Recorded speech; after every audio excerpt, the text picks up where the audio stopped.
नमस्कार साथियों, राधे राधे, जय श्री कृष्णा। स्वागत है आप सभी का एनडीसी क्लासेस के इस निःशुल्क ऑनलाइन प्लेटफॉर्म पर। तो कैसे हैं आप सभी लोग?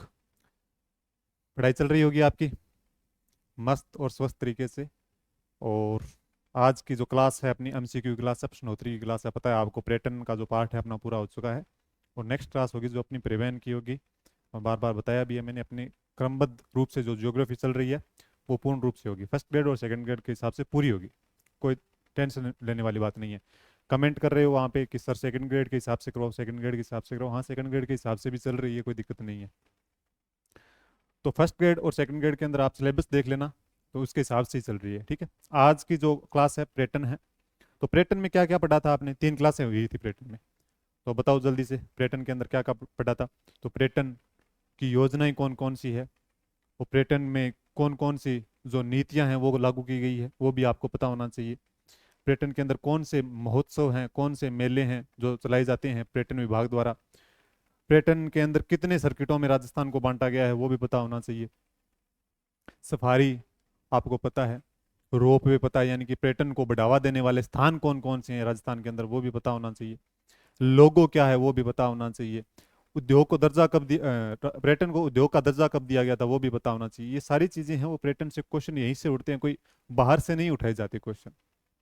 तो बड़े ही सिंपल क्वेश्चन है। उम्मीद करता हूँ सबको क्वेश्चन अच्छे लगेंगे। और अगर पढ़ा है, पिछली क्लासें देखी है, तो सारे क्वेश्चन सही भी होंगे आपके, एक भी क्वेश्चन गलत नहीं होगा। और जितने क्वेश्चन सही हो वो आप कमेंट में जरूर बताना कि सर इतने क्वेश्चन मेरे सही हुए हैं। ठीक है। तो ज्यादा टाइम बर्बाद नहीं करते हैं, अपने सबसे पहले चलते हैं पहले क्वेश्चन पर। पहला क्वेश्चन क्या कह रहा है अपना? बिल्कुल ही सिंपल सा क्वेश्चन है कि राजस्थान में पर्यटन विभाग की स्थापना हुई थी। कि राजस्थान के अंदर पर्यटन विभाग की स्थापना हुई थी। आपको पता है पर्यटन विभाग स्वतंत्र रूप से कार्यरत कब से है? स्वतंत्र रूप से कार्यरत है कब से है, और इसके अंदर कौन कौन सी जो संस्थाएं हैं वो भी संचालित है। तो इनके दो उपक्रम भी है, मैंने बताया था कौन कौन से पर्यटन विभाग के। एक तो आरटीडीसी बताया था, एक राज्य राजस्थान राज्य होटल निगम लिमिटेड बताया था। तो वो संचालित है।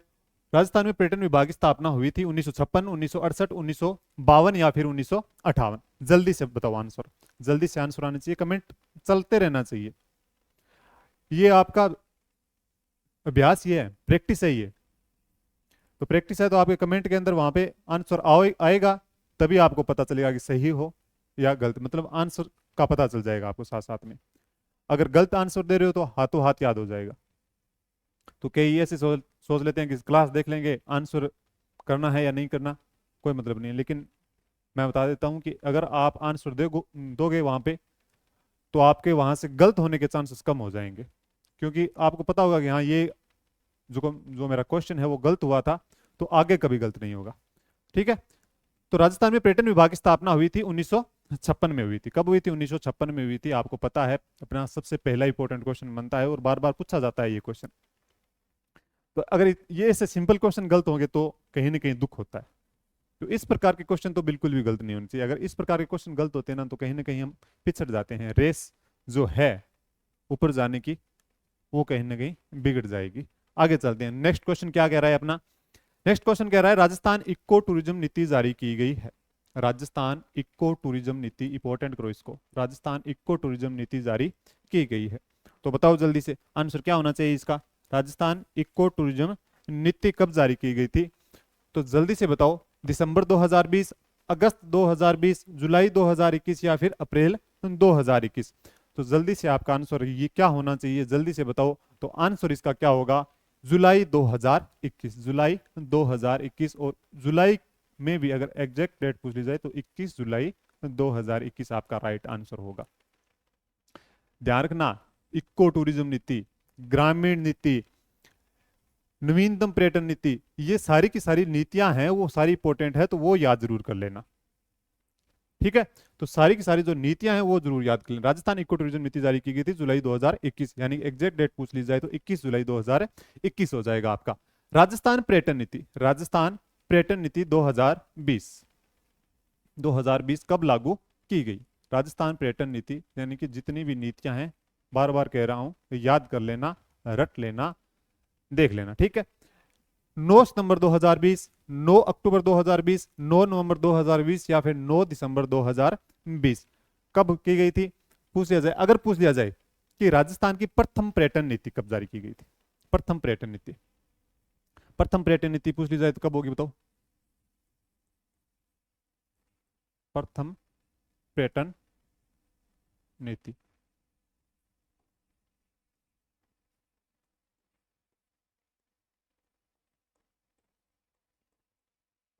27 सितंबर 2001 को।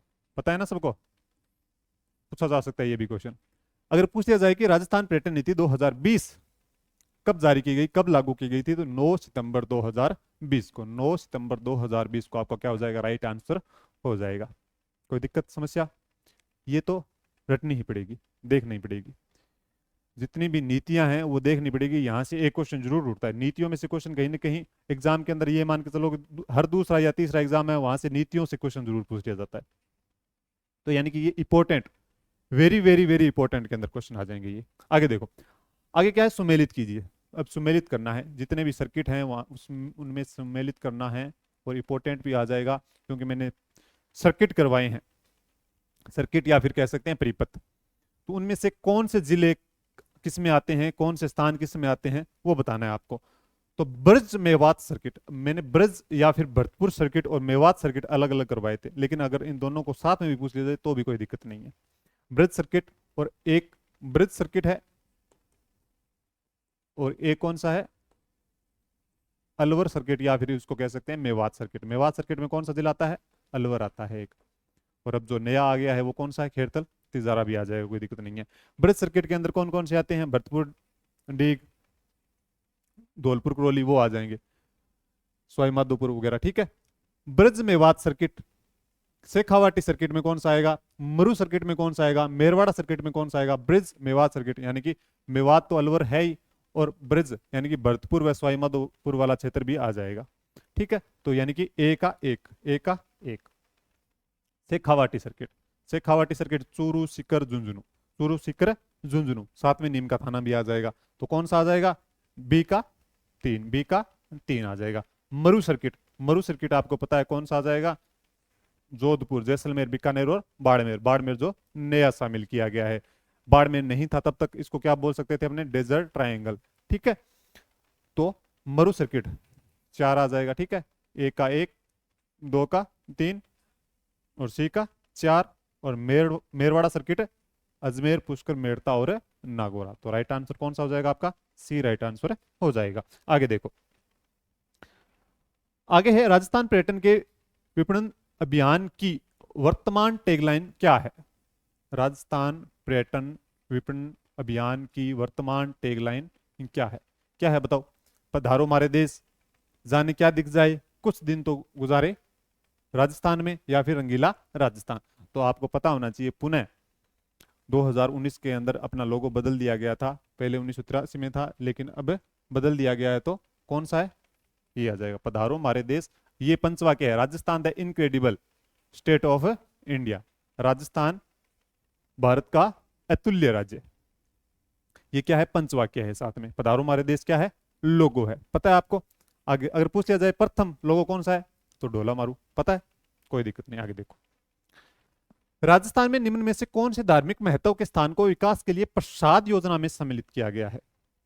ठीक है, राजस्थान में निम्न में से कौन से धार्मिक महत्व के स्थान को विकास के लिए प्रसाद योजना, प्रसाद योजना में सम्मिलित किया गया है। यानी कि राजस्थान का कौन सा ऐसा शहर है जिसमें, यानी कि केंद्र सरकार की योजना है प्रसाद योजना, उसमें से राजस्थान का कौन सा शहर है जिसको सम्मिलित किया है गया है? पूरे भारत के 12 शहर हैं, उनमें से राजस्थान का भी एक शहर है। कौन सा है? इसमें धार्मिक, आध्यात्मिक या फिर हेरिटेज स्थलों वाले स्थल है, तो उनका क्या किया जा रहा है? विकास किया जा रहा है। उनमें से राजस्थान का कौन सा शहर है तो पूछ लिया जाए तो कौन सा होगा? अजमेर, कोलायत, नाथद्वारा या तनोट। तो आपका पता होना चाहिए, सीधा सा आंसर है आपका अजमेर। कौन सा है? अजमेर हो जाएगा।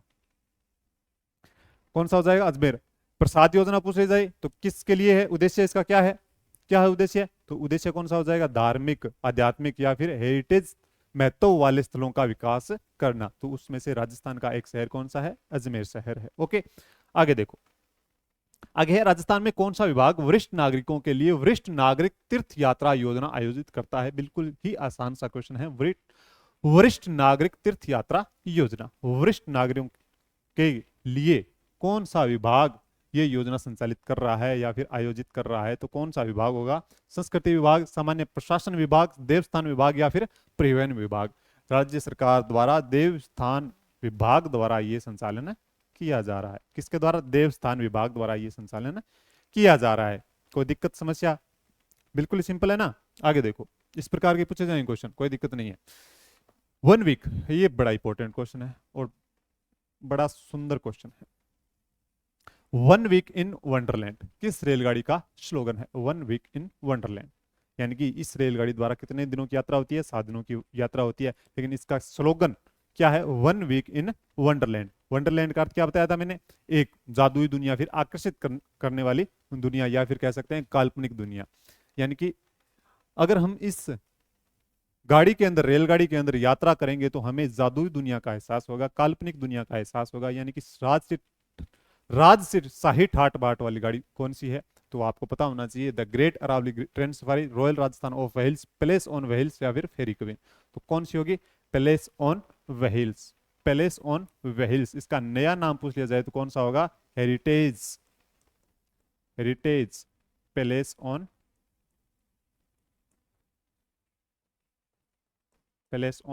व्हील्स। नया नाम कौन सा होगा? Heritage palace on wheels. ठीक है, 1 वीक इन वंडरलैंड।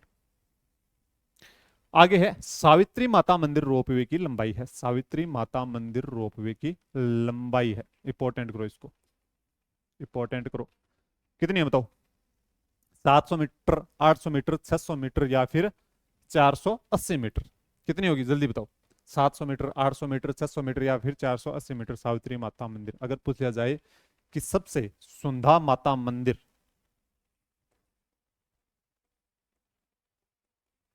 माता मंदिर रोपवे की लंबाई कितनी है? कहां पे है? जालोर में है। कितनी है? 800 मीटर। जो प्रथम रोपवे राजस्थान का, ये कौन सा? ये तीसरा रोपवे है। कौन सा? तीसरा रोपवे है, लेकिन लंबाई के हिसाब से, क्रम के हिसाब से दूसरा है। ठीक है, पहला कौन सा आ जाएगा? सुंदर माता मंदिर। दूसरा सावित्री माता मंदिर। कितनी है इसकी? 700, 800, 600 या फिर 480, तो 700 मीटर इसकी लंबाई होगी। एक जो नया रोपवे बना है, मैंने बताया नहीं था, वो मेरे ध्यान में आया है, नीमच माता मंदिर रोपवे। कौन सा? नीमच माता, नोट कर लेना इसको, नीमच माता मंदिर रोपवे, मंदिर रोपवे कहां पे है? उदयपुर में है।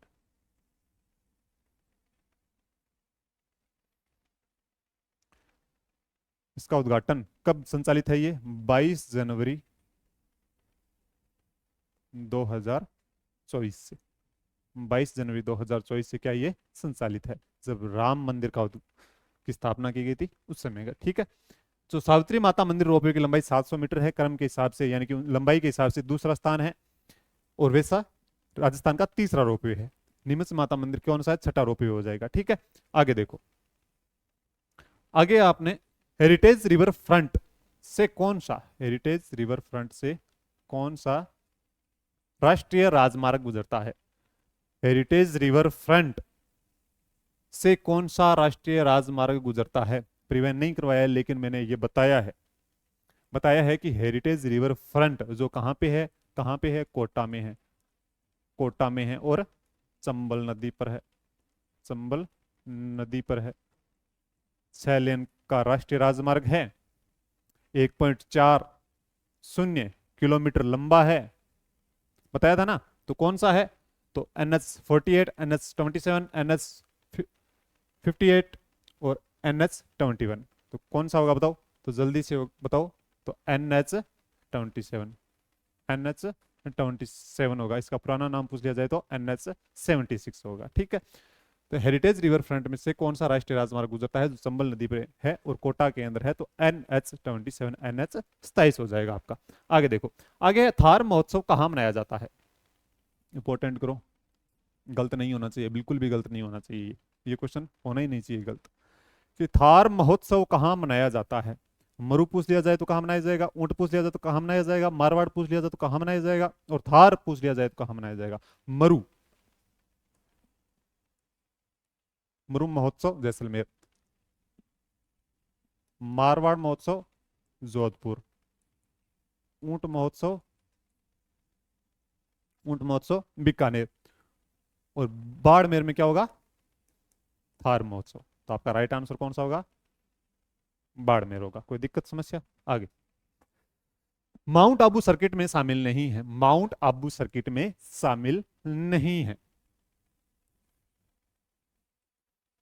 माउंट आबू सर्किट परिपथ करवाए थे ना, राजस्थान को मुख्य रूप से 10 सर्किटों में बांटा गया है, उनमें से माउंट आबू एक सर्किट है। माउंट आबू एक सर्किट है, उसमें कौन सा स्थान शामिल नहीं है? जालोर, सिरोही, राजसमंद, पाली। जालोर, सिरोही, राजसमंद या फिर पाली। तो राइट आंसर होगा आपका राजसमंद, क्योंकि जालोर, सिरोही और पाली तो इसके अंदर शामिल है। किसके अंदर? माउंट आबू सर्किट के अंदर। आगे देखो, आगे है अपने शेखावाटी परिपथ में शामिल नहीं है। शेखावाटी परिपथ में शामिल नहीं है, शेखावाटी परिपथ में शामिल नहीं है। कोटपुतली, सिक्कर, झुंझुनू, नीम का थाना, कौन सा ऐसा जिला या फिर स्थान कह सकते हैं जो शेखावाटी परिपथ में शामिल नहीं है? परिपथ भी कह सकते हैं, सर्किट भी कह सकते हैं। तो कोटपुतली क्या हो जाएगा आपका? अलग हो जाएगा। और नीम का थाना तो किससे बना है? सिक्कर और झुंझुनू से अलग होकर बना है, तो नीम का थाना तो आ जाएगा। यहाँ पे क्या करना है?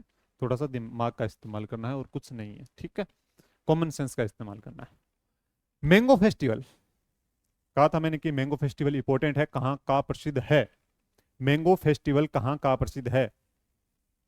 मैंगो फेस्टिवल, आम, मैंगो यानी आम, आम का फेस्टिवल कहाँ का प्रसिद्ध है? या फिर कह सकते हैं आम की होली कहाँ की प्रसिद्ध है? तो फिर राजस्थान में कोटपुतली, बांसवाड़ा, चित्तौड़ या फिर राजसमंद।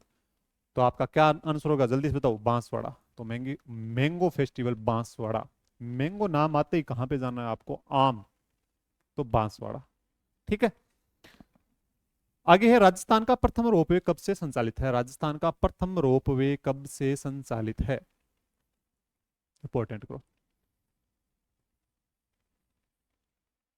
2004, 5, 6 या फिर 8?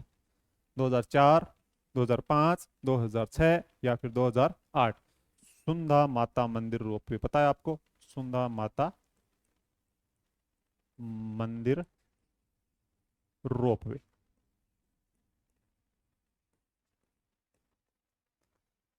जालोर के अंदर है, 800 मीटर लंबा है, कब से संचालित है यह बताना है आपको। तो आपका राइट आंसर क्या होगा? 2006। और उसमें से एग्जैक्ट डेट 20 दिसंबर, 20 दिसंबर 2006 आ जाएगा, ठीक है? आगे देखो, आगे आपने राजस्थान में वाटर सफारी किस नदी में की जा सकती है? वाटर सफारी किस नदी में की जा सकती है? वाटर सफारी की है क्या कभी आपने? वाटर सफारी की है क्या? तो ऐसी नदी बताओ जिसके अंदर वाटर सफारी की जा सकती है। वाटर सफारी वहीं की जा सकती है जहां जल क्या हो? तेजी से बहता हो। अब धीरे धीरे जल बहे आराम आराम से, तो वहां पर वाटर सफारी नहीं की जा सकती। तो वाटर सफारी कहाँ की जा सकती है? चंबल, बनास, माही, लूणी। राजस्थान की ऐसी कौन सी नदी है जहां पे की जा सकती है? कहाँ पे की जा सकती है जल्दी से बताओ। तो चंबल में। चंबल में कौन सा जिला है? तो जिला है कोटा, क्योंकि कोटा के अंदर गहरे गार्जों का निर्माण करते हुए जाती है, और गहरे गार्जों में क्या करती है नदी? तेजी से बहती हुई जाती है। तो कोटा ऐसा स्थान है चंबल में, ठीक है? तो चंबल नदी में वहां पे क्या की जा सकती है? वाटर सफारी की जा सकती है। उपयुक्त स्थान है, अगर आप जाओ कभी तो जरूर करके आना। आगे देखो, राजस्थान का कौन सा किला यूनेस्को के विश्व धरोहर स्थल में शामिल नहीं है? राजस्थान का कौन सा किला यूनेस्को के विश्व धरोहर स्थल में शामिल नहीं है? तो इसको करो इंपॉर्टेंट। मैंने किले बताए थे, कितने कितने किले बताए थे? 6 किले बताए थे 2013 को, जिनको शामिल किया गया था। 21 जून 2013 को शामिल किया गया था विश्व धरोहर, यूनेस्को के विश्व धरोहर स्थल के अंदर। जो पहाड़ी किले थे, 6 पहाड़ी किलों को शामिल किया गया था। उनमें से कौन सा नहीं है। तो आमेर, चित्तौड़गढ़, कुंभलगढ़, तारागढ़। तो मैंने कौन कौन से बताए थे? आमेर बताया था, चित्तौड़गढ़ भी बताया था, कुंभलगढ़ भी बताया था। ठीक है, चित्तौड़गढ़, कुंभलगढ़, और कौन सा? गागरोन बताया था, गागरोन,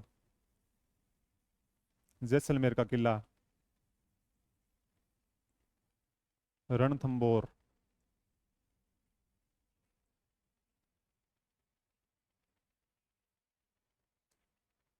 छह हो गए, तो कौन सा बच गया? तारागढ़। तो तारागढ़ इसमें शामिल नहीं है। ओके, आगे चलो। ऑपरेशन वेलकम कहां चलाया जा रहा है? ऑपरेशन वेलकम, ऑपरेशन वेलकम कहाँ चलाया जा रहा है? जैसलमेर, जयपुर, उदयपुर, बीकानेर। तो ऑपरेशन वेलकम है जो एक पुलिस द्वारा चलाया जा रहा है शहर में। किससे बचाने के लिए चलाया जा रहा है? जो भी असामाजिक तत्व है, जो लुटेरे हैं, छेड़छाड़ करते हैं, उनसे बचाने के लिए। यानी कि लूटपाट, जो भी पर्यटक आते हैं राजस्थान के अंदर, शहर के अंदर, तो उनसे लूटपाट जो की जाती है, उनसे बचाने के लिए ऑपरेशन वेलकम चलाया जा रहा है। क्योंकि दर्शक जो पर्यटक है उनको आकर्षित करने के लिए चलाया जा रहा है। किसके द्वारा? पुलिस द्वारा चलाया चलाया जा रहा है। और एक गिरोह है, लपका गिरोह। कौन सा गिरोह है? लपका गिरोह है, से बचाने के लिए। तो कहां पे? स्वर्ण नगरी जैसलमेर, स्वर्ण नगरी जैसलमेर के अंदर, स्वर्ण नगरी जैसलमेर के अंदर ये चलाया जा रहा है। ठीक है, कोई दिक्कत? आगे देखो, आगे है राज्य राज्य सरकार ने टेंपल टाउन का दर्जा दिया है। राज्य सरकार ने टेंपल टाउन का दर्जा किसे दिया है? जयपुर, नाथद्वारा, पुष्कर या फिर कांकरोली। जयपुर, नाथद्वारा, पुष्कर या फिर कांकरोली, किसको दिया है बताओ जल्दी से? टेम्पल टाउन का दर्जा जिसको दिया जाता है उसको दिया जाता है जहां पे मंदिरों की क्या हो? अधिकता हो। तो मंदिरों की अधिकता, इनमें से कौन से ऐसा स्थान है जहां पर मंदिरों की क्या है? अधिकता है? तो आपको एक दिमाग में आना चाहिए, कौन सा? पुष्कर। कौन सा? पुष्कर दिमाग में आना चाहिए। किस कारण से? क्योंकि मंदिरों की अधिकता है, इस कारण से राज्य सरकार ने क्या दिया है इसको? टेम्पल टाउन का दर्जा दिया है। किसकी अधिकता है? मंदिरों की अधिकता के कारण। आगे देखो, कजली तीज मेला कहाँ का प्रसिद्ध है? कजली तीज मेला कहाँ का प्रसिद्ध है? बूंदी, कोटा, जयपुर, दौसा। अगर पूछ दिया जाए तीज मेला कहाँ का प्रसिद्ध है, तो बताओ। तो तीज मेला तो हो जाएगा जयपुर का। अगर कजली तीज पूछ लिया जाए तो कब होगा? कजली तीज हो जाएगा आपका बूंदी का, बूंदी का। और बूंदी में भाद्रपद कृष्ण तृतीया को क्या लगता है? मेला लगता है। भाद्रपद कृष्ण तृतीया को मेला लगता है। कजली तीज मेला कहाँ का प्रसिद्ध है? तो बूंदी का ही होगा। और तीज उत्सव या फिर तीज मेला कहाँ लगता है, तो कहाँ का प्रसिद्ध है, वो आपका हो जाएगा जयपुर का। ठीक है, कजली तीज मेला बूंदी। आगे है, महाराणा प्रताप विजय स्तंभ कहाँ है? महाराणा प्रताप विजय स्तंभ कहाँ है, बताओ जल्दी से। गोगुंदा, हल्दीघाटी, चित्तौड़ या फिर दिवेर। गोगुंदा, हल्दीघाटी, चित्तौड़ या फिर दिवेर। तो गोगुंदा में क्या है? महाराणा प्रताप की प्रतिमा लगी है, प्रतिमा है। हल्दीघाटी में क्या है? महाराणा प्रताप संग्रहालय है। चित्तौड़, तो इसका राइट आंसर होगा आपका दिवेर। दिवेर कहाँ है? राजसमंद में, राजसमंद। तो यहाँ पे क्या है? महाराणा प्रताप विजय स्तंभ है। यहाँ को लोग क्या करते हैं? मेवा का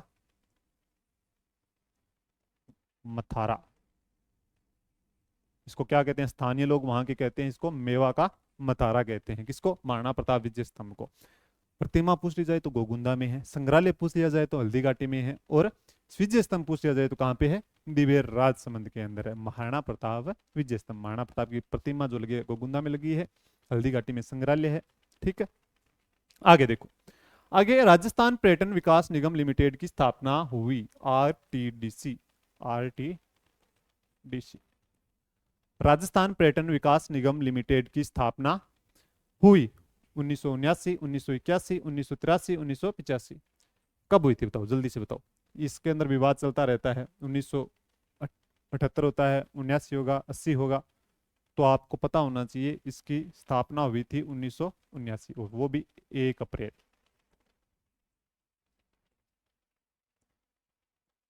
1979, 1 अप्रैल 1979 को आरटीडीसी की स्थापना हुई थी। किसका उपक्रम है ये? पर्यटन विभाग का निजी उपक्रम है ये। कोई दिक्कत समस्या नहीं है? तो आगे चलो। आरटीडीसी का उद्देश्य, काम क्या करता है ये बताओ। ये भी जो भी पर्यटक आते हैं राजस्थान के अंदर, उनको क्या करता है? आवास की सुविधा, परिवहन की सुविधा उपलब्ध करवाता है, खाने पीने की सुविधा उपलब्ध करवाता है, घूमने की सुविधा उपलब्ध करवाता है। तो वो कौन करवाता है? आरटीडीसी। ये प्रमुख रूप से इसका कार्य है। ठीक है, आगे देखो। आगे है, राज्य का पहला हेरिटेज होटल है। राज्य का पहला हेरिटेज होटल कौन सा है? तो इंपॉर्टेंट करो इसको, बार बार पूछा गया क्वेश्चन है और आगे भी पूछा जाएगा। अजीत भवन जोधपुर, सामोद हवेली जयपुर, सरिस्का पैलेस सरिस्का के अंदर, या फिर खींवसर पैलेस होटल खींवसर में। किसको पहला हेरिटेज होटल कहा गया है, यानी कि राज्य का पहला हेरिटेज होटल कौन सा है? तो पूछा जाए तो आपका सीधा आंसर कौन सा होना चाहिए? अजीत भवन। ऐसे अजीत भवन, ए पहले आता है तो ऐसे अजीत भवन पहला ही हेरिटेज होटल होगा अपना। कौन सा पहला हेरिटेज होटल कौन सा होगा? अजीत भवन जोधपुर में। ए पहले आता है तो पहला ही होगा। आगे देखो, आगे है, पर्यटन के दृष्टिकोण से राजस्थान को बांटा गया है। पर्यटन के दृष्टिकोण से राजस्थान को कितने परिपथों में या फिर कितने क्षेत्रों में बांटा गया है? मुख्य रूप से पूछ लिया जाए तो यहाँ पे तो गलती होनी नहीं चाहिए बिल्कुल भी। क्यों नहीं होनी चाहिए? क्योंकि 9 क्षेत्रों में, 8 क्षेत्रों में, 6 क्षेत्रों में या फिर 10 क्षेत्रों में। तो आपका सीधा आंसर होना चाहिए कि 10 सर्किटों में, 10 परिपथों में या फिर 10 क्षेत्रों में किसी प्रकार का घुमाकर पूछ लिया जाए किसी तरीके से, तो भी आपका यहां से नींद में भी क्वेश्चन गलत नहीं होना चाहिए। ये तो आगे देखो। आगे अपना, पर्यटकों को घर से दूर घर की अनुभूति कराने हेतु राजस्थान पर्यटन विभाग द्वारा प्रारंभ की गई योजना है।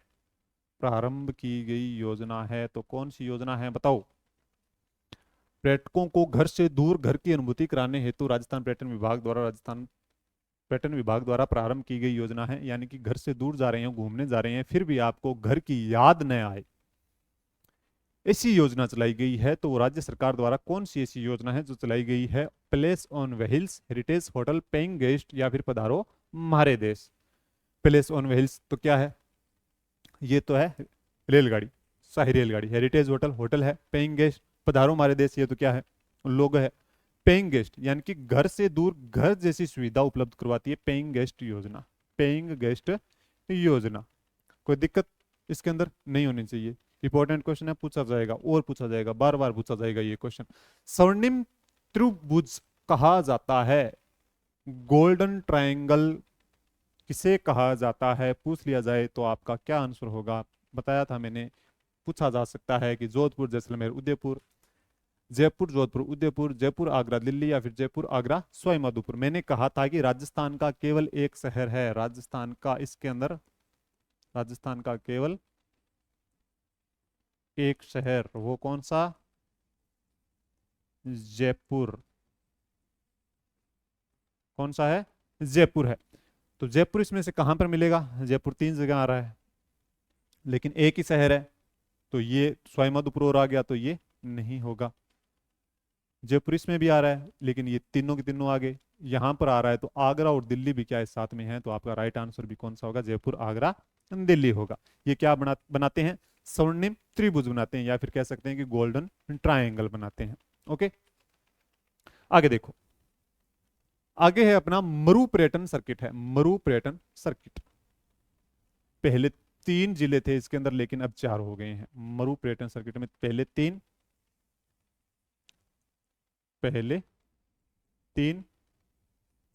अब 4 है। अब 4 कौन कौन से हैं? तो 4 तो पे आपको पता, देखते ही पता चल जाएगा 4 कौन कौन से हैं। बीकानेर जैसलमेर बाड़मेर और जोधपुर हो जाएगा। बीकानेर जैसलमेर बाड़मेर और जोधपुर। नया जो शामिल किया गया है वो किया गया है बाड़मेर को नया शामिल किया गया है। इसको क्या कहा जाता है? मरु सर्किट या फिर डेजर्ट ट्रायंगल मरु सर्किट कहा जाता है। ठीक है, या मरु पर्यटन सर्किट। बीकानेर जैसलमेर बाड़मेर और जोधपुर, ये 4 जिले हैं। आगे देखो, हाथी सफारी कौन से स्थान पर उपलब्ध कराई जाती है? हाथी सफारी, कल सफारी करवाई थी ना, किस किसने की थी सफारी? हाथी की, घोड़े की, बाघ की सफारी की थी क्या? बाघ की सफारी की थी। बाघ, लोयन, लेपर्ड, इनकी सफारी नहीं की जाती, इनको क्या किया जाता है, केवल दूर से देखा जाता है, उनको ही बोला जाता है लेपर्ड सफारी, लोयन सफारी या फिर बाघ सफारी। लेकिन हाथी सफारी ये की जा सकती है। तो हाथी सफारी कौन से स्थान पर उपलब्ध करवाई जाती है? तो जैसलमेर, चित्तौड़, अजमेर या फिर आमेर। तो इनमें से चार में से आपका राइट आंसर कौन सा होगा? तो आमेर, जयपुर के अंदर क्या करवाई जाती है? हाथी सफारी करवाई जाती है। अगर पूछ लिया जाए कैमल सफारी कहाँ करवाई जाती है, कैमल सफारी कहाँ करवाई जाती है, तो समगांव, समगांव जैसलमेर के अंदर, समगांव जैसलमेर। बैलून सफारी पूछ लिया जाए तो कहाँ करवाई जाती है? बूंदी के अंदर। ठीक है, और कौन कौन से थे? Leopard safari, लोयन safari, camel safari, horse safari. Horse safari Pushkar में था, तो ये थोड़ा ध्यान रखना है अपने। ठीक है, जितनी भी सफारियां हैं वो थोड़ी ध्यान में रखनी है। आगे देखो, आगे है मोहम्मद यूनुस समिति की सिफारिशों पर राजस्थान में पर्यटन को उद्योग का दर्जा किस वर्ष में दिया गया था? ठीक है, इंपॉर्टेंट करो इसको, कि मोहम्मद यूनिस समिति के सिफारिश पर राजस्थान में पर्यटन को जो उद्योग का दर्जा दिया गया था, या और कह सकते हैं कि निर्धूम उद्योग का दर्जा दिया गया था। निर्धूम यानी कि धुआं रहित जो उद्योग है उसका दर्जा दिया गया था। वो कब दिया गया था अगर पूछ लिया जाए आपसे, तो कब होगा? बताओ, जल्दी बताओ, कब होगा? 1989, 1990, 1991 या फिर 1992 होगा? क्या होगा आंसर? 1989। अगर एग्जैक्ट डेट पूछ ली जाए तो आपकी कितनी होगी? 4 मार्च 1989, 4 मार्च 1989, 1989 को। ठीक है, 4 मार्च 1989 को क्या किया गया था? पर्यटन को उद्योग का दर्जा दिया गया था। किसका? उद्योग का, या फिर और कह सकते हैं निर्धूम उद्योग का दर्जा दिया गया था। और पर्यटन को जन उद्योग का भी दर्जा दिया गया है, आपको पता है कब दिया गया था? 2004-5 के अंदर दिया गया था। कोई दिक्कत नहीं है, आगे देखो। ये है आपका लास्ट क्वेश्चन, आज का लास्ट क्वेश्चन, और सभी क्या करेंगे? इसका आंसर जरूर देंगे। राजस्थान पर्यटन विभाग द्वारा निम्न मेलों व उत्सवों का आयोजन होता है: मुरू उत्सव जैसलमेर, हाथी उत्सव जयपुर, ऊंट उत्सव बीकानेर, ग्रीष्म उत्सव माउंट आबू। कैलेंडर वर्ष के अनुसार उनका तिथि क्रम है, यानी ये पूछा जा रहा है इसके अंदर कि पहले किसका आयोजन होता है और बाद में किसका, यानी तिथि क्रम के हिसाब से हमें क्या करना है? इसको सेट करना है। तो सबसे पहले बताओ, मरु उत्सव कब मनाया जाता है, हाथी उत्सव कब मनाया जाता है, ऊंट उत्सव कब मनाया जाता है और ग्रीष्म उत्सव कब मनाया जाता है? पता होना चाहिए। मरु उत्सव जनवरी फरवरी, हाथी उत्सव मार्च। पता है ना? याद किए थे? पता होगा। ऊंट उत्सव जनवरी, और ग्रीष्म उत्सव माउंट आबू या फिर जयपुर में भी मनाया जाता है, तो वो जून। तो पहला कौन सा आएगा? जनवरी। जनवरी पहले आता है, तो जनवरी 3 नंबर कौन कौन सा है? देखो, 3 आ जाएगा, 3 आ जाएगा, कोई दिक्कत नहीं है। फिर जनवरी फरवरी, यानी कि जनवरी में भी जनवरी फरवरी दोनों माह में चलता है एक प्रकार से, तो वो हो जाएगा मरु उत्सव। तो एक एक आ रहा है, कोई दिक्कत नहीं है। फिर कौन सा आ जाएगा? हाथी उत्सव मार्च के अंदर मनाया जाता है, 2 नंबर। तो यहाँ पे नहीं आ रहा, तो यहाँ पर आ रहा है, तो राइट आंसर कौन सा होगा? यही होगा। कौन सा होगा? फिर ग्रीष्म उत्सव 4 आ जाएगा। ये कब मनाया जाता है? जून में मनाया जाता है। मरु उत्सव जैसलमेर जनवरी फरवरी, या पहले कह सकते हैं कि ऊंट उत्सव सबसे पहले जनवरी में आएगा, फिर आएगा मरु उत्सव जैसलमेर जनवरी फरवरी। हाथी उत्सव कब मनाया जाता है? जयपुर में मार्च में मनाया जाता है। ग्रीष्म उत्सव माउंट आबू जून में मनाया जाता है। ठीक है, और पूछ लिया जाए आपसे कि थार उत्सव कब मनाया जाता है, तो वो भी फरवरी में ही मनाया जाता है। ठीक है, तो ये हो गए आपके क्वेश्चन पूरे। कोई दिक्कत समस्या यहां तक बताओ, जल्दी जल्दी बताओ। ये प्रैक्टिस की क्लासेज हैं, कुछ तो क्या कर रहे हैं, केवल क्लासेस देख रहे हैं जो सिलेबस हो रहा है, और ये क्लासेस नहीं देख रहे हैं। अगर ये क्लासेस नहीं देख रहे हो तो बहुत बड़ा नुकसान है आपको। अगर आप क्वेश्चन नहीं देख रहे हो कि किस प्रकार के क्वेश्चन पूछे जा सकते हैं एग्जाम के अंदर, तो वो बहुत बड़ा नुकसान है। तो इसीलिए तो बार बार कह रहे हैं कि टेस्ट सीरीज ज्वाइन करो। और टेस्ट सीरीज से आपको आपकी योग्यता, आपका आंकलन, आपका मूल्यांकन हो रहा है, वो वहीं पर होगा।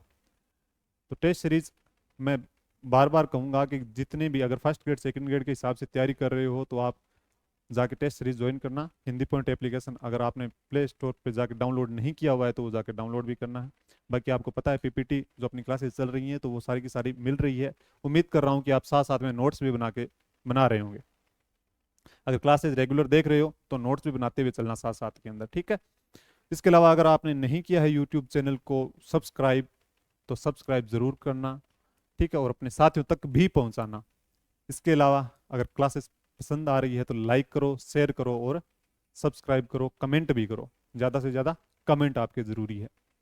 तो आप सभी का धन्यवाद, आभार। पढ़ते रहिए, मस्त रहिए, व्यस्त रहिए। जय हिंद, जय भारत।